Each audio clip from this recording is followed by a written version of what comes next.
Hello everyone, আজকে চলে আসলাম নতুন একটি ভিডিও নিয়ে। আজ সকাল সকাল ফ্রিজ খুলেই দেখি ফ্রিজে রয়েছে অনেকগুলো কাঁচা আমড়া। দেরি না করে বসে পড়লাম আমড়া কাটতে।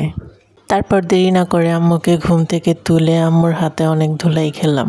এখন সকাল 6:45 বাজে। তারপর আম্মু অনেকক্ষণ ধুলাই দেওয়ার পর শুকনা মরিচ, তেঁতুল, লবণ, বিট লবণ, চিনি দিয়ে ভালো করে মাখিয়ে দিল। কাঁচামরিচের ফ্লেভার দেওয়ার জন্য আমরা সাথে কাঁচামরিচও অ্যাড করলাম।